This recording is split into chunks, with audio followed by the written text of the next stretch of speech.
Okey, Assalamualaikum dan juga selamat tengah hari. Cikgu ucapkan kepada semua pelajar 4IS. Okey, so minggu ini kita akan sambung soalan perbincangan yang cikgu dah bagi pada minggu sebelum ni. Okey, so cikgu harap semua pelajar dah buatlah Okey, so ini merupakan latihan yang cikgu bagi, latihan minda 6.1 muka surat 203. So dekat sini ada 3 soalan. Yang pertama, awak diminta untuk menyatakan fungsi imbangan duga. Refer saja buku teks. Yang kedua, imbangan duga yang seimbang tidak semestinya tepat. So terangkan, yang ini pun cikgu dah kata disebabkan oleh wujudnya kesilapan tidak ketara. Okey, ini cikgu dah terang minggu lepas, boleh tengok buku juga. Okey, dan yang ketiga adalah maklumat berikut diambil daripada perniagaan perabot BES pada 31 Disember 2016. Okey, anda dikehendaki menyediakan imbangan duga. Maksudnya engkau kena buatlah, awak kena buat imbangan duga tu. Susun balik butiran semua ni, ikut debit kreditnya. Mana satu debit, mana satu kredit. So awak kena ikutlah. Alright, so yang ini, okay, kita tengok dulu yang pertama soalan dia. Okey, kita tengok soalan yang pertama. Soalan yang pertama adalah berkaitan dengan apakah fungsi imbangan duga. So, dekat sini ada 4 sahaja fungsi imbangan duga yang awak kena ingatlah. Dia akan keluar dalam soalan objektif awak.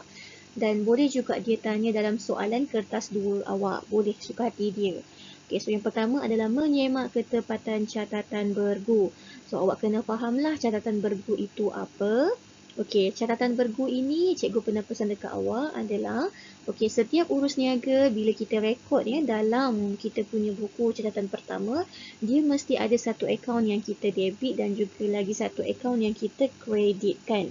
Okey, so awak kena ingatlah catatan bergu maksudnya dia kena ada 2 catatan, satu debit dan juga satu kredit. Okey, dekat sini apa yang cikgu ingatkan dekat awak, selalu cikgu ingatkan dekat awak adalah kena ingat debit itu tidak semestinya bertambah dan kredit itu tidak semestinya berkurang.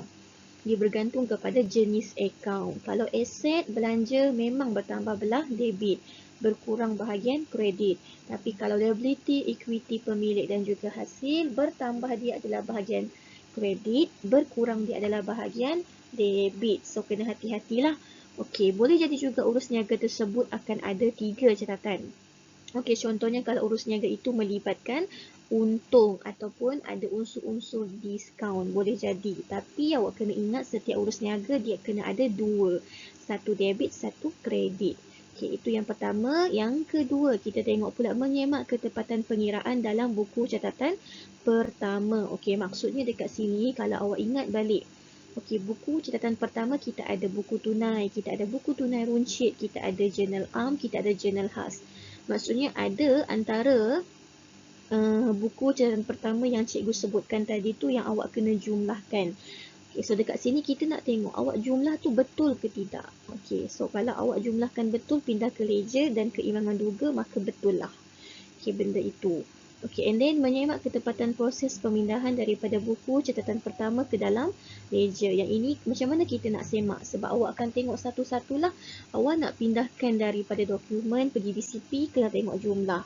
Okay, and then daripada BCP pergi ledger pun awak kena tengok jumlah dia betul-betul. Double check semula.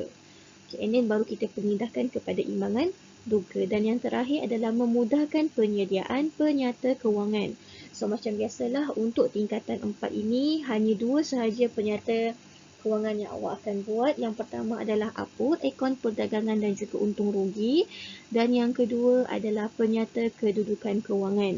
So bila awak dah ada imbangan duga, mudahlah awak nak buat penyata kewangan itu. Yang tadi tu upload dan juga PKK. Okey, seterusnya kita akan tengok soalan yang seterusnya tadi, nombor 2 dia kata, mengapa imbangan duga ini dia imbang?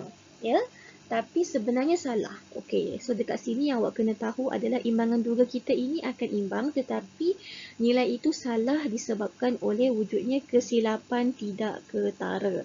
So awak boleh katalah imbangan duga yang seimbang tidak semestinya betul apabila wujudnya elemen ataupun unsur kesilapan tidak ketara. Contohnya seperti kesilapan amount, okey, ataupun kesilapan ketinggalan satu urus niaga, kesilapan terbalik ataupun songsang, kesilapan komisen, kesilapan saling mengimbangi, kesilapan prinsip. So awak boleh ambil satu ataupun dua, tiga lah. Okay, and then huraikan sedikit. Huraian ni boleh refer buku teks. Okay, and then hari tu masa kelas, cikgu rasa cikgu tak sentuh bahagian tips ni. So, kita tengok sekejap lah ya. So, tips ni dia kata cara mengesan kesilapan dalam imbangan duga. Let's say lah imbangan duga awak tu salah. Macam mana awak nak double confirm, nak cari? So, pertama dia kata pastikan catatan debit dan juga kredit adalah betul. Maksudnya, try recheck balik butir tu satu-satu. Betul tak kedudukan dia debit dengan kredit? Kalau tak betul, perbetulkan dulu yang itu. Itu yang pertama sekali sebelum awak kira jumlah dia. Okey, itu yang pertama. And then yang kedua, jika terdapat perbezaan antara jumlah debit dan juga kredit, semak semula account ledger. Maksudnya, kalau awak ni dah double check ni, debit dengan kredit awak ni dah betul, dah tak salah, memang confirm, yakin 100% betul, tapi tak imbang juga. So, apa kerja awak? Pergi buka balik ledger awak, cek satu-satu. Okey, baca dekat dalam imbangan duga. Yang pertama butir dia apa? Tunai. Pergi tengok dekat dalam buku tunai. Betul tak nilai dia tu? Betul tak dekat debit ke kredit? Double check baki BB, baki HB dia. Maksudnya awak kena double check satu-satu balik. Tengok imbangan duga yang awak dah pindah tu, tengok balik dekat ledger awak. Okey, mungkin awak ada tersalah letak. Kadang-kadang macam tu. Yang ketiga adalah bahagikan nilai perbezaan dengan 2. Okey, and then cari jumlah kemungkinan. Okey, jumlah tersebut. Maksudnya awak ambil bahagian mana, debit ke kredit yang besar, tolak dulu, cari beza. And then beza tu awak bahagikan dengan 2. Okey, and then pergi cari. Okey, dalam awak punya dalam awak punya rekod tu ada tak nilai perbezaan tersebut? Kalau ada, double check awak punya ledger tu betul tak. So ini mungkin agak susah sikit lah, complicated, tapi kadang-kadang kalau awak dah terbiasa buat, awak boleh nampak lah. Okay, nak senang kalau cikgu akan tengok daripada BCP lah jumlah tersebut, sebab mungkin daripada BCP ke ledger mungkin awak ada salah masuk. So nak selamat, pergi terus kepada BCP, cari nilai beza tu, bahagi dengan 2, cari nilai tu. And then semak semula pengiraan dan juga baki dalam ledger. Jika salah, betulkan ledger dan imbangan duga. Okey, so maksudnya dekat sini macam cikgu cakap tadi, ledger kita kena imbang debit dengan kredit. So double check awak punya jumlah yang awak imbangkan tu betul ke tidak. Okey, and then betul tak baki HB awak. Kadang-kadang awak ni main kira je mana jumlah yang besar letak. Lepas tu baki HB terlupa letak. Mungkin boleh jadi macam tu, so double check. And then semak semula pemindahan daripada buku catatan pertama ke dalam ledger serta catatan dan pengiraan dalam buku tunai. Ini yang biasalah double check semua catatan. Semua jumlah lah. Okay, kemudian. Okay, so ini adalah soalan yang berikutnya, soalan nombor 3. Okay, so soalan nombor 3 ni dia kata maklumat berikut diambil daripada perniagaan perabot BES pada 31 Disember 2018. Okey, dekat sini dia minta dekat awak sediakan imbangan duga pada 31 Disember 2016. So, apa yang awak kena buat adalah awak kena baca butirannya satu-satu, and then awak kena kenal pastilah bank ini masuk mana, debit ataupun kredit, tunai masuk mana. Itu adalah kerja awak. So, sebelum awak nak masuk di debit kredit, so awak kena tahulah pecahan dia. Okey, so cikgu buat macam ni. Okey, bahagian sini bahagian debit. Okey, bahagian sini adalah bahagian kredit.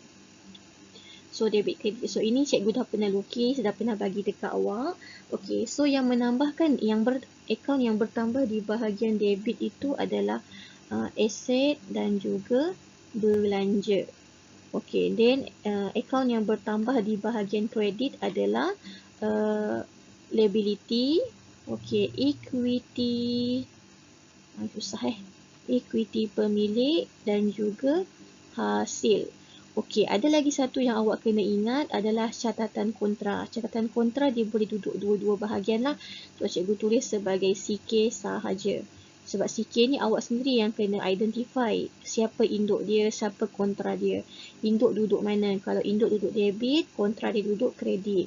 Kalau induk dia duduk kredit, kontra dia duduk debit. Contohnya belian lah. Belian adalah belanja, so dia akan duduk bahagian debit.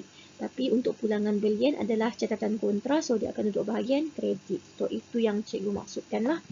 So untuk soalan ni awak kena kenal pastilah satu-satu bank tu apa, tunai tu apa. So kita tengok yang pertama. Okey, tukar warna hijau. Okey, bank ini adalah kategori aset. So aset dia duduk bahagian debit. So dekat sini awak tulislah debit. So cikgu tulis D saja. Debit untuk D untuk debit, K untuk kredit.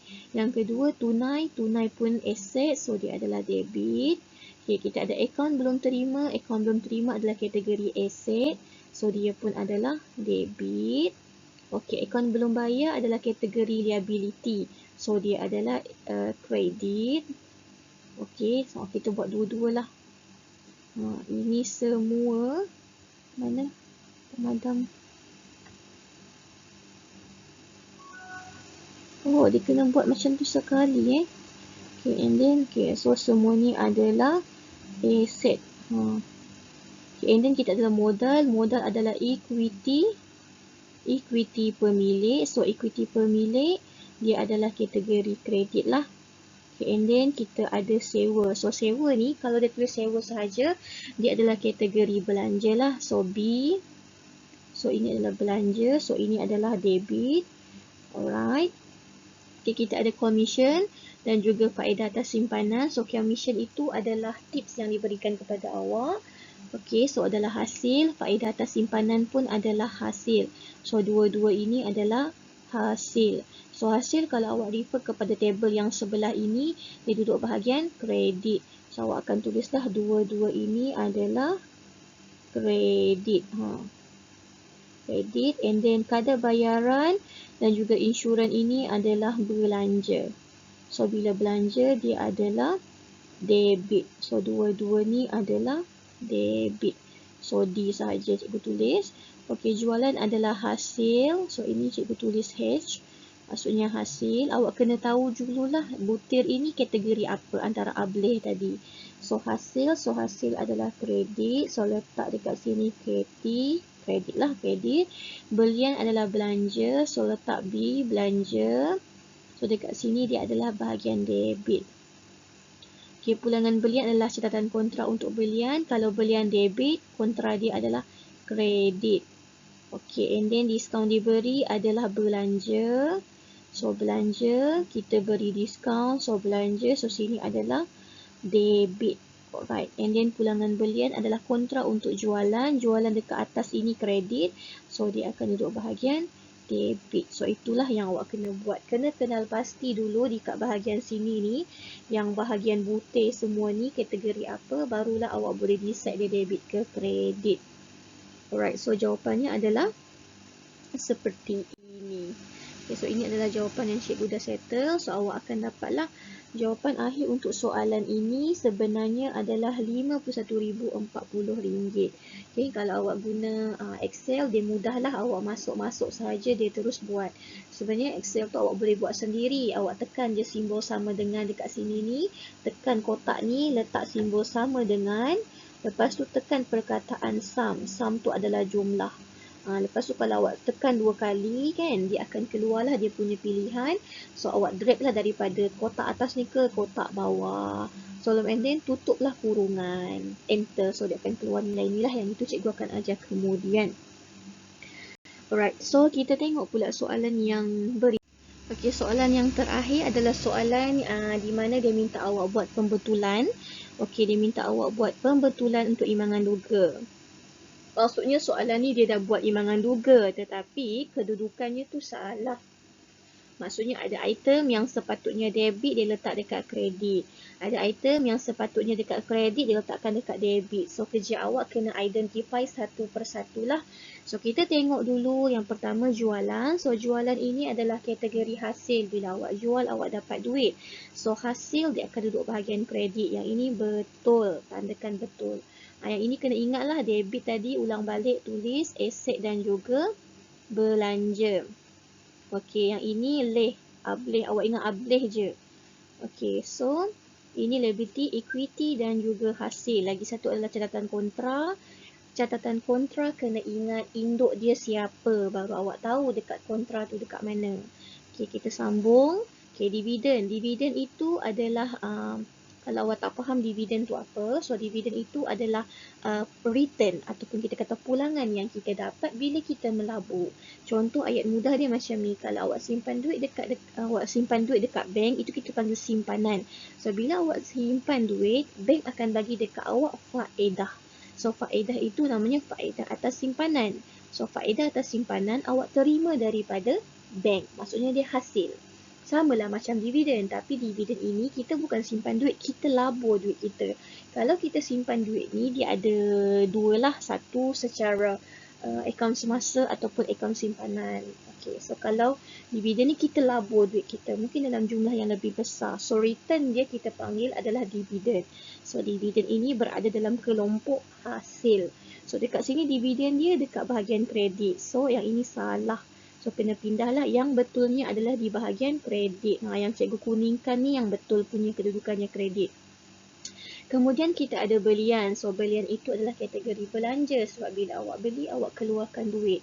So, belanja duduk bahagian debit. So, yang ini betul. Kadar bayaran adalah belanja. Dekat sini salah.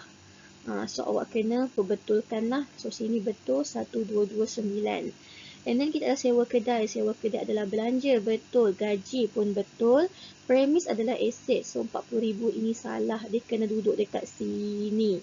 Okay, so premis cikgu dah betulkan dalam soalan 40,000. And then alatan pejabat adalah kategori aset. Debit. Akaun belum terima kategori aset. Debit. Tunai di bank adalah bank. So dia kena duduk bahagian debit sebab dia aset. Ambilan adalah catatan kontra untuk equity pemilik. Kalau awak tengok equity pemilik kita bahagian kredit, tengok dekat atas ni. E berada dekat kredit. So sepatutnya kontra dia mesti duduk bahagian debit. So 2,400 ini salah. So letak dekat sini. And then kita ada modal. Modal item equity pemilik. Betul. Terlepas satu ban. Ban betul aset debit. Belanja belanja debit. Akaun belum bayar adalah kategori liability. Liability, tengok dekat atas ni. Dia duduk dekat dalam H ni. Dekat kredit. So, ini adalah salah lah. Okay, so perbetulkan. Akaun belum bayar awak dekat sini 2,200. Insurans awak adalah belanja. So, dekat sini dia letak bahagian kredit. Salah. So, dia akan duduk bahagian insurans dekat sini. Dalam ni cikgu lupa kuningkan yang insurans ni. So yang cikgu tanda right itu adalah soalan yang salah lah, butiran yang dia salah letak. So bila awak dah adjust semula kedudukan ini, awak akan dapat jawapan dia adalah RM100,990. Macam tu. Okay, and then sebelum ni cikgu ada pesan dengan awak. Kalau dia bagi soalan macam ni, okay, apa yang awak kena buat adalah, awak nampak ni, okay, bawah ni jumlah ni dia bagi tak sama tau. Mana yang tak nampak? Dia bagi tak sama. 58,651 yang ini. Okay, lagi satu, 143,329. Okay, so kalau awak nak tahu berapa jumlah dia, awak tambahkan kedua-dua ni. Tambahkan kedua-dua. Lepas tu awak divide dengan 2. So, jawapan yang awak akan dapat sebenarnya sama dengan ni. 100,990. Dia akan bagi jawapan yang sama. Sebab dekat sini dia suruh awak adjust saja.